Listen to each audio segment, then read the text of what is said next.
Welcome to the Middlesex Moments radio show. I'm Marlene Olson, standing in for Dr. Anna Wasesha.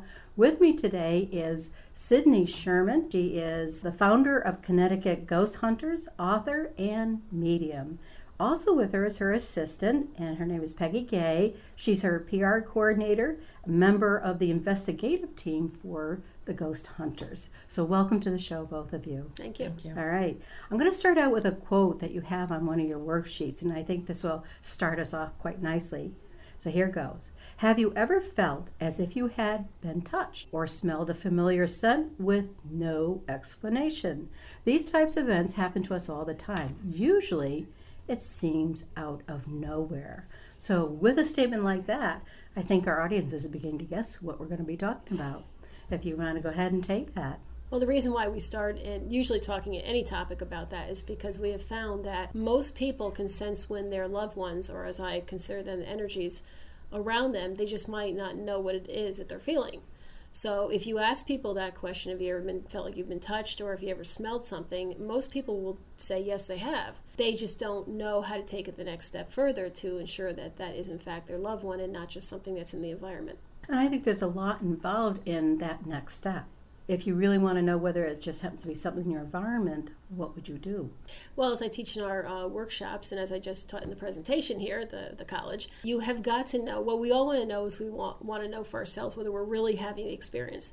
Most things that occur are from the environment. The only thing that you can do is, if you have an experience, is you can look for the rational cause. One of the demonstrations I do is if you're washing dishes and the smell of Gina Tay comes in front of your nose and it reminds you of your mother or some other family member, look for the rational cause. Could it be the dishwashing liquid, the Glade plug-in freshener, or anything else in the environment? And if you look hard enough, you might actually find it. If not, then you have to go a step further. You ask the spirit if that in fact was Mom. So you say, Mom, if that was you, I smell the Gina Tay and it reminds me of you and I really miss you and I need to know you're here. Can you come closer to me? And if you get the smell again, that's great. You ask them to do it again and again and again. And once you've asked them to repeat that and they've able to comply, and you've gotten them to on command repeat that scent after doing the rational thing first, then you need to really stop what you're doing and go start a conversation with them, and you will start to see more and more things happen. So that would give you a sense of whether or not you can have that conversation. You're not just having it over a random whiff in the house. Correct. You're actually talking to someone that has been in your life prior. So Probably since they died. you also, at a very tender age of 16, started a very unusual organization of which there were very few, if any, in New England. That's correct. So considering I'm 18 now, and in 1978, I founded Connecticut Ghost Hunters, and we were one of only 4 paranormal groups in the New England area. And the reason I started the group was because I was already a little tired with the misinformation people had from movies like Amityville Horror and Poltergeist, which was out at the time. Right. And I wanted to see if I can capture on film or get some kind of evidence to prove to others what I saw and felt every day. And so I did start the group. We are much different than most of the other groups out there. Number one, we're still around.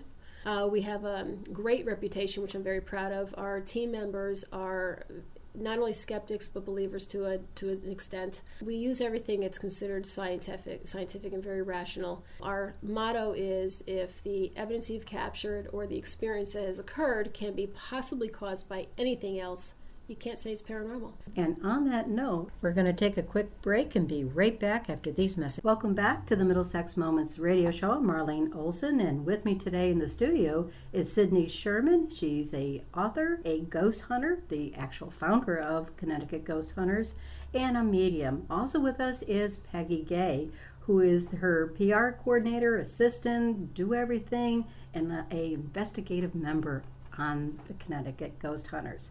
And we were just talking about that organization. So let's go a little further into that.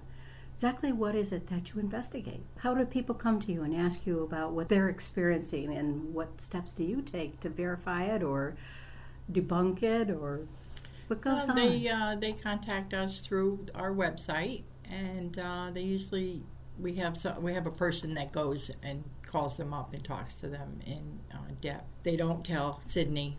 We don't tell Sydney anything that's going on because she likes to go in and be able to tell them what's going on. And usually, people, they're misunderstood. Their light is flickering is because it's loose. They're feeling funny feelings in the basement, and it's all the... So they're really things that go bump in the night Right. oftentimes are just plain because something isn't working, the house is moving, Right, there's creaks right, and groans. yeah.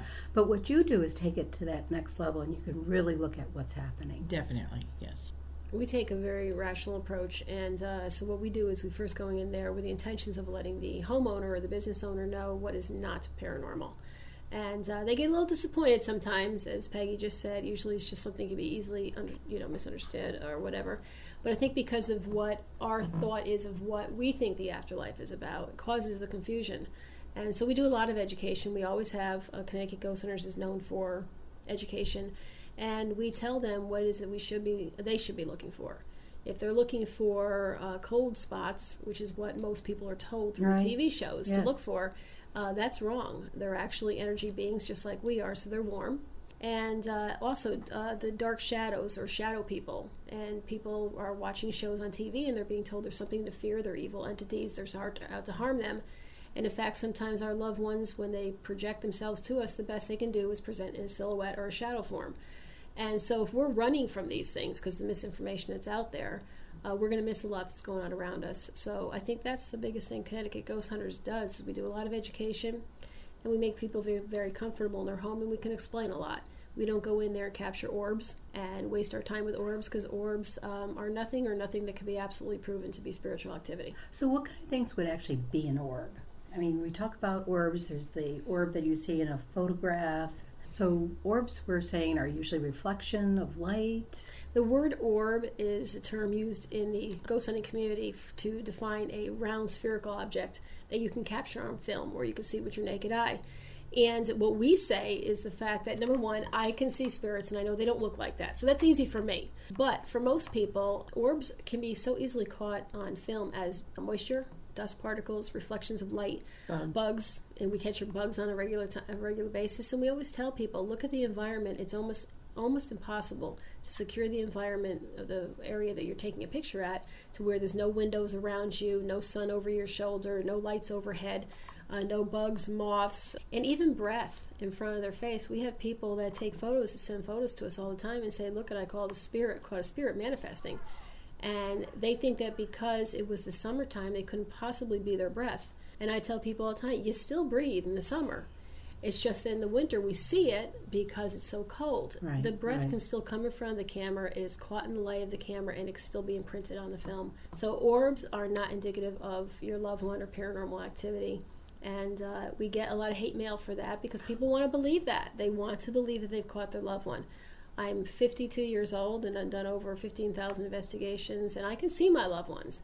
And I can say to my grandmother, hey, Grandma, stand right there, and I take a picture and I can't capture her on film. Okay. So it's Right. not like people think it is. So let me ask you this. Do they look like us? Absolutely. You want to talk about light anomalies? A light anomaly is an arc of energy that comes from their area into our area, and it's crescent shape, and it will get smaller and smaller as it leaves the area, and it's only about 15 seconds that will be around. So it's still something a that's light very source, quick. but this Right. is not that orb they were talking about. Right. This is something that's pretty easy to define as far as shape and movement and timing. Right. And it makes its own light. It's its own light source. It's not from a reflection or something. So there wouldn't need to be any light source. You could be completely in a dark room with Yes. no windows or lights or anything like that, and you would see this. Yes, definitely. As we tell people all the time, if you go outside with a flashlight at night and you look at the particles of dust that are falling in the beam, Right. we breathe these things in all day. We walk through them all day long. They're here right now. But they're not our loved ones. They're dust. And they need light reflected upon them. And that's what's picked up with the camera, the light inside the camera. So that's what people are seeing. So don't waste your time with that, because while you're looking at things like that, you're missing other things that are very definite that are going on around you. Peggy, you said something that interested me when you talked about you don't tell Sydney anything about what you're going to investigate. Right. Why is that? Because if we tell her, we're putting stuff into her mind. Her people are going to say, oh, yeah, you told her what was here. This way she can go in and tell, well, yeah, there's Uncle Joe or there's Aunt Martha. This way... That really validates it for people, too. Definitely, If the person yes. comes in cold, than what they see. If they say, well, yeah, that's true, without being told ahead of time, it might be a kind of a filter for those who are faking their abilities and those who really have the ability. Yeah, we've had other people we follow that they say there's the portal to hell that's in our living room, and we'll go in there and there's nothing in here. Oh dear. Just Uncle George or Aunt Martha. That's it.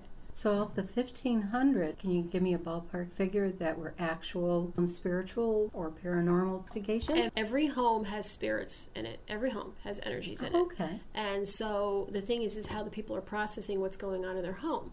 And so as far as how many were poltergeist, as people know the word, or demonic, none.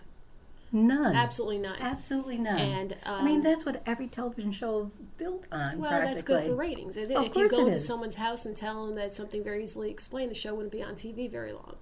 So that's why I tell people all the time that what I talk about and the rational side that I take, is never going to get me. Well, that's not true necessarily. My own TV show, I wouldn't want one anyway.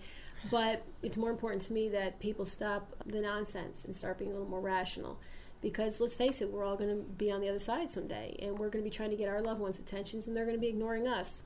You had mentioned in the workshop earlier today that our senses are something that a lot of modern people are letting go of. Mm-hmm. We're not really paying attention to them. We're not putting interpretations to what we're bringing in, sights, smells, and that sort of thing. But that hasn't always been the case. No, actually, not too long ago, as far as I'm concerned, late 1800s, and this is actually researchable. Our loved ones had no doubt that when their loved ones passed, they still were obtainable. They were still able to have some type of relationship with them. They would set table settings at the place, at the table with them, and they would talk to them. They would leave clothes out for them, and they would set aside certain times of the day where they would actually have communication with them. So you take that forward to now, where most people feel that once they lose someone, that they will see them again some other time, probably when they pass. So somewhere from the late 1800s to now, we have changed our perception on what it's like to not only be dead, but to be able to connect with them. And it's really mind-boggling to me. And our loved ones use their senses so keenly, they had to for their sense of smell to smell for spoiled foods, or the sense of hearing to hear if somebody pray or somebody was coming for their village. Everything's handed to us now. But you can relearn how to use your senses again and know how to listen correctly and feel and smell and everything else. You just have to know the truth about what it is you're looking for and what they feel like. It's not what they tell you on TV. It's actually extremely natural. I would think with the sensory overload that many of us are put through every single day with all the messages and the music and the online activities, it would be very difficult to find a quiet time where you're not so inundated with all these messages to feel something like that. Is there a way that they've kind of gotten around that, a little more aggressive, getting the message to people? Or they can't. First of all, they can do anything. What I tell people all the time is that if, just because a door slams open or something gets knocked out of a cabinet, we make the assumption, because we can't see what's causing the event, that we assume it's a negative act, therefore, i.e. it's a poltergeist or it's something that's demonic. Our loved ones will go out of their way to get our attention, just like we will someday.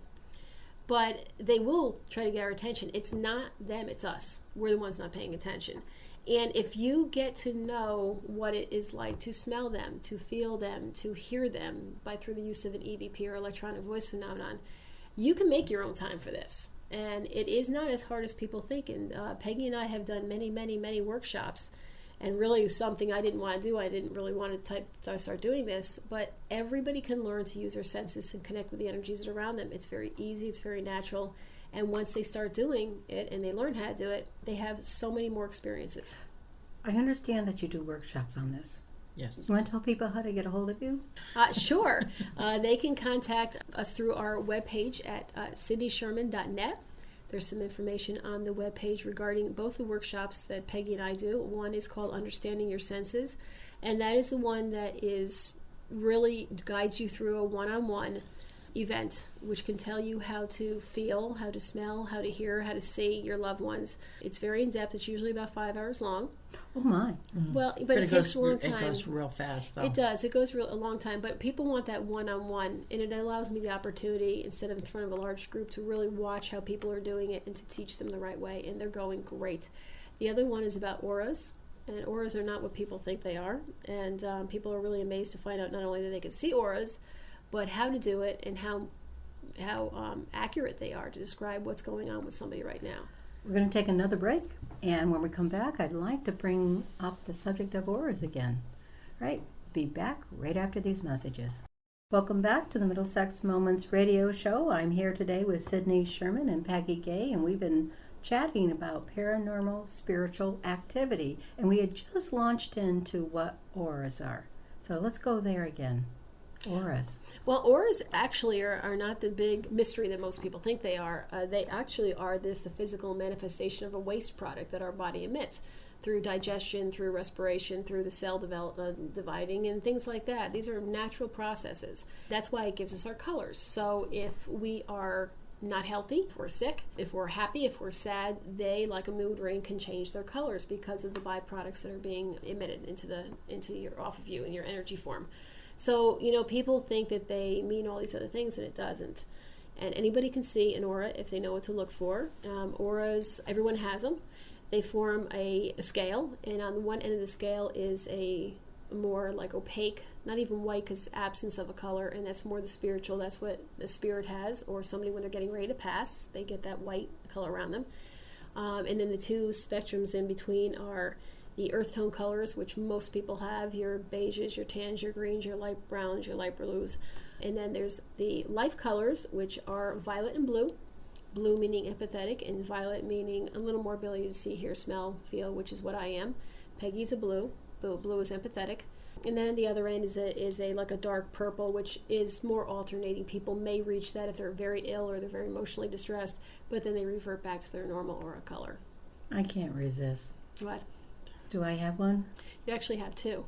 And actually, this would not, like, right now you have a green wall behind you. So I tell people all the time, start with a white wall, maybe a white shirt until you're used to seeing, because it's very hard to learn how to see it with a color.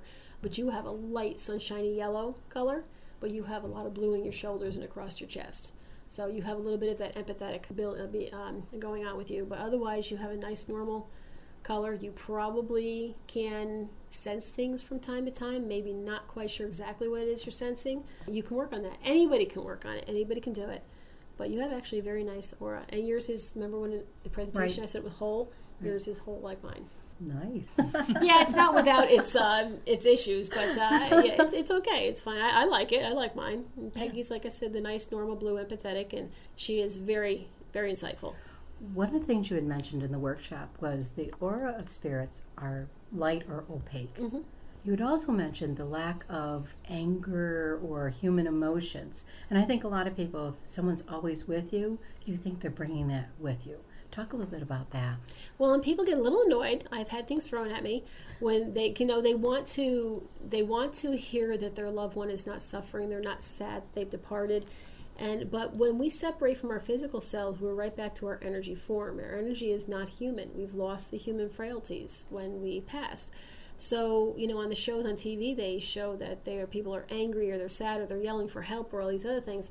Anger, resentment, fear, sadness, revenge, disgust, those are all human emotions. We don't have that anymore.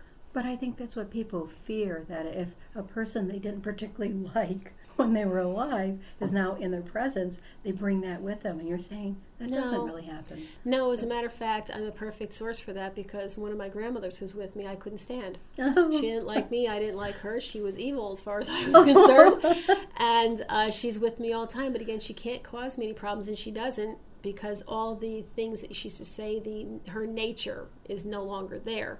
But her ability to help by her energy gives me a little more energy. And it does absolutely help me. And I have to give credit where credit is due. There's been several situations recently where her and added energy has helped me out of some situations. So, do they advise us? Oh, yeah.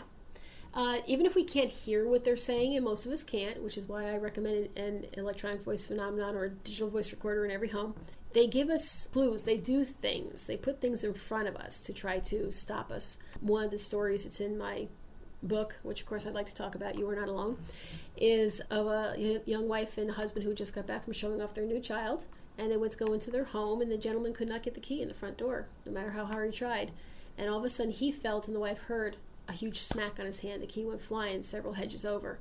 She looked up in the window, saw somebody inside the house, And they immediately got in the car, back down the road, called the police. And when the police got there, they found the guy was getting ready to pour gasoline all over the living room, and he had a knife and a gun.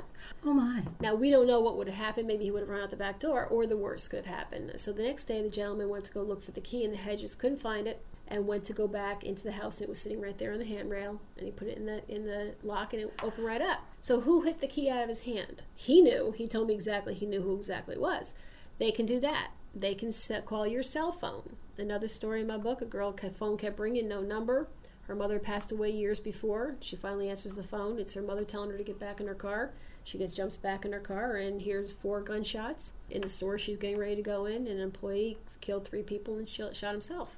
So they will do stuff like that to interfere or to stop or protect us. They're that little thought about at the green light, maybe I should wait a second. So they're still there. Do we choose who follows us? No. Oh, if that were only true.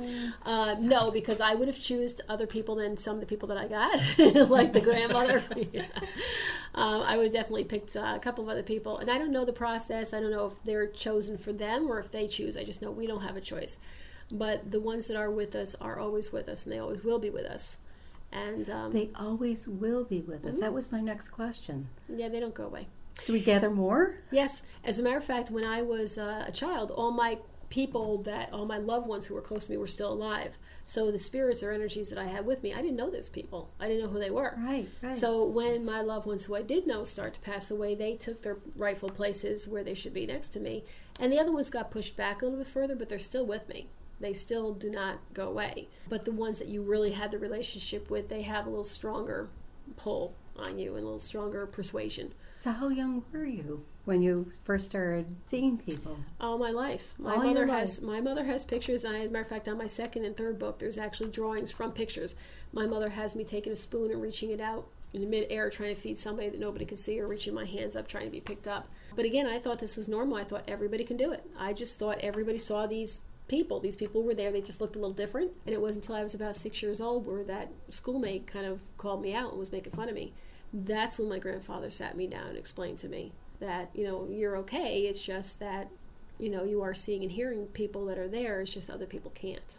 So he had it. Oh, absolutely. He was strange. He was really cool. He was wonderful, but he was a little strange. He was much better, much keener than I am. But he was a wonderful man, and I would have wanted to have him with me, but I don't have him with me. So this is something that can run in families, or is it just kind of random? Have you ever really kind of looked at that aspect of it? It does seem to run in families, but I've also seen where people have an ability, and yet you look back as far as you can in families, and there's just nothing there. There's no trait. Right. So, and I do have a theory, if I have time for the theory. Go for the theory. Very quickly, and everybody wants to say that this is just a wonderful gift. And honestly, I did a little bit of research, and what they have found in the tests that they've done is people who have extra senses. They have a larger hippocampus of the brain in a lot of cases where people have donated their brains to science who purported that they were gifted. And one of the things the hippocampus does, it does several things, but one of the things is for again, the ability to sense things, smell things, to interpret what you're smelling. It's in the brain. They also seem to have higher levels of serotonin and norepinephrine, which again, in one of their functions also is for mood. Besides, you hear dopamine and things like that. But it is also a neurochemical response to things that stove's hot, to feeling, to seeing, to smelling. So if they have a higher concentration of these chemicals and they have a larger hippocampus of the brain, it really is just biological. How about that? If that's the case, if that's true. But that's what the theory is. If someone wanted to find your books online or to buy one of your books, how would they go about doing that? All my books, You Are Not Alone, Your Loved Ones Are Here, You're Just Not Listening, Gifted Innocence, and My Gifted Innocence are all available either on my website at www.sydneysherman.net. They're available on Amazon, they're in bookstores, and they're available in ebook and audio. And Peggy, can you think of where else they're available? No, I think you got it all. And my presentations and Right. events and things like that. All right. Is there anything else you want to tell our audience before we close down the show? I'm sure we can probably go another hour. We could definitely go another hour. Having gone through your workshop, I can agree with you. There were a lot of wonderful questions people just kind of flocked up at the end and Yeah. wanted to chat, and I'm sure They you get that all the always time. do. My They always my do. presentations are usually 2 hours long. Anybody want information on the workshop? Again, they're great. They're great for learning, and people learn a lot from them. So please contact me, and I'd like to discuss it further and help you connect to your loved ones. Sydney Sherman, Peggy Gaye, thank you for being on today's show. If you'd like to learn more about the college, go to mxcc.edu. I'm Marlene Olson, wishing all of you a good day.